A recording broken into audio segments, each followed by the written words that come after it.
Treinamento C-Pulse, capítulo 2, configuração inicial. Objetivos. Ao final desse capítulo, você deve estar apto a configurar e autenticar usuários, aprender como fazer a autenticação por IP, descrever a diferença entre assinante e código de conta, criar um plano de descagem para autorizar a descagem e entender os serviços básicos, o SR-Lock, Routing e Mídia. Visão geral. Toda vez que uma chamada SIP entra no sistema, ela passa por uma série de fases. A fase 1 é de identificação, autenticação e carga dos dados. Então, toda vez que uma chamada chega, ela é autenticada por nome e senha, por IP mais TAG prefix, pelo gateway, pelo media server, ou até não é autenticada. Tem casos onde a gente recebe, por exemplo, DID não autenticado. Passada essa fase da autenticação, ela vai para a fase 2, onde eu vou autorizar e selecionar o serviço. E aqui eu vou trabalhar com o plano de descagem. Então vou ter as primitivas, que são tabela de localização, mídia e roteamento, e rotas avançadas. Algumas nós vamos ver nesse curso, outras serão vistas nos cursos para STFC. Nesse momento a gente não vai abordar nem a fase 3, nem a fase 4. Existe ainda a fase 5, 6 e 7, de quando a gente recebe uma resposta, onde é feito tratamento de resposta, estatísticas. Na fase 6, tratamento das falhas e reencaminhamentos, e na fase 7, o roteamento para o próximo gateway. Os pedidos sequenciais, como a invite ou buy, participam de uma fase 8. O sistema está organizado dentro dessas 8 fases. Perfeito? Nós vamos tratar, nesse momento, da fase 1 e fase 2. Algumas fases, como as fases 5, 6, 7 e 8, são internas. Então, isso você vai poder ver no log, muitas vezes em que fase uma chamada está, mas nós não vamos abordar isso nessa parte. Por enquanto, nós vamos abordar aqui a fase 1 e a fase 2. Configurando um assinante. Então agora eu vou passar para a interface e vou ensinar você a configurar um assinante. Bom, vamos ver como configurar agora um assinante. Então, vamos lá.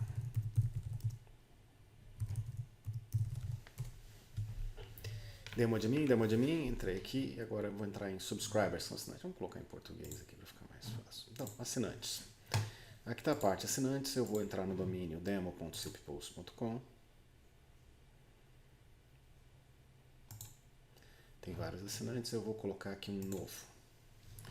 Então, vou criar um assinante aqui que é o 600.011. Já senha. Eu vou colocar o mesmo do telefone. Não, isso não é recomendado, tá? Que dá pra ver qual é a senha que foi. Ah, nem tá mostrando. Interessante. Normalmente ele mostra qual é a. Vamos lá. 600.011. Perfeito.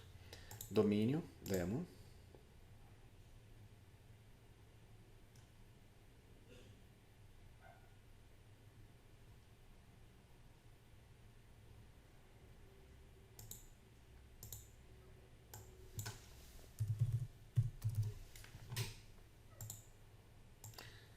Liguinha 600.011. Tá certo, é que o domínio tá aqui. E-mail. Tá aqui, Flávio@cppulse.com. Tá criado. Perfil, vou usar o perfil default e vou usar o plano de tarifas default. Tá? Código de país 55, código de área 48. Esses parâmetros são importantes para normalização. Agora vamos falar um pouquinho sobre identificador de chamada. Meu identificador de chamada vai ser 4833328590. Perfeito? Ou seja, toda vez que eu sair, eu vou sair com esse Caller ID, com esse identificador de chamada. Expressão de identificador de chamada, ela é usada apenas quando a gente tem SIP trunk. Às vezes você está criando uma conta para um tronco, e aí você quer limitar o tipo de número que pode ser enviado como Caller ID a partir do cliente, né? Quando o próprio cliente vai mandar o Caller ID, você pode colocar uma expressão regular dizendo o seguinte: olha, eu só vou permitir Caller ID aqui vindo dessa faixa aqui, 0909. Ou seja, só permito variar os 2 últimos dígitos do Caller ID, mas nunca os 8 primeiros, né? permite os 2 últimos, mas nunca os 6 primeiros. É uma maneira de você controlar que tipo de Caller ID o usuário pode enviar e evitar o que nós chamamos de Caller ID spoofing, que é a falsificação do Caller ID. Aqui eu tenho a parte de chamadas simultâneas. Quanto a chamadas simultâneas, eu vou permitir que esse usuário faça. Para evitar fraude é bom não ter isso muito alto. Aqui eu posso subscrever o que estava no profile em relação à mídia aqui para live. Se a gente vai usar por mídia, ou por ping, ou por session timers. Vou deixar sem sobrescrever. Chamadas por segundo, isso aqui é muito útil na parte de call center, se você quiser limitar a quantidade de chamadas por segundo de um call center. E um usuário fazendo flood, por exemplo, então esse usuário não vai fazer muita coisa, então eu vou deixar ele em 5 chamadas por segundo.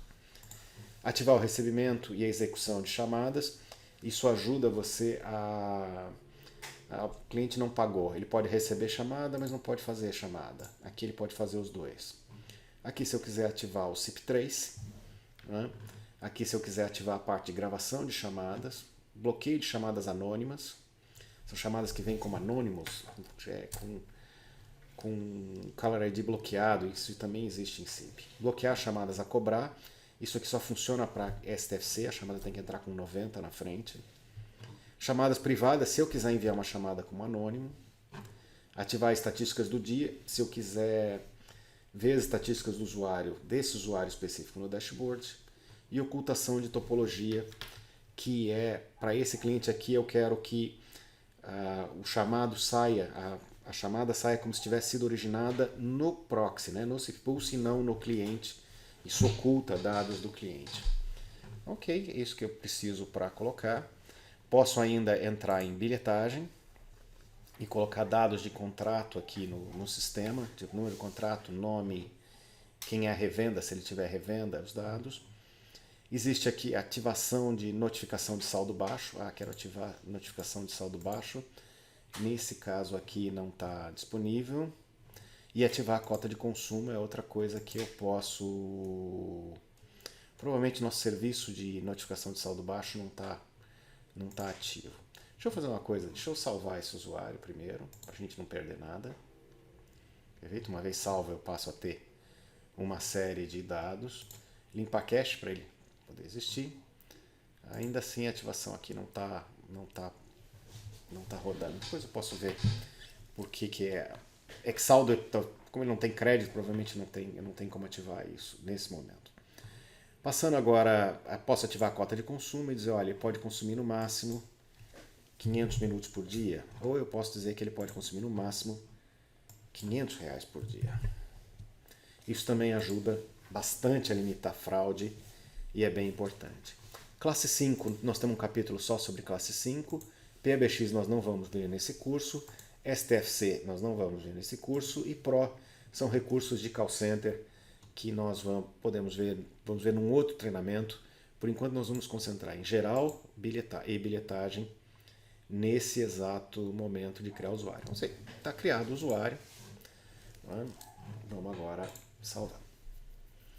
Agora eu vou pegar um softphone. Vou pegar aqui o Bria. Pode usar o softphone que você quiser, você pode baixar o Xlite, tem vários que são gratuitos.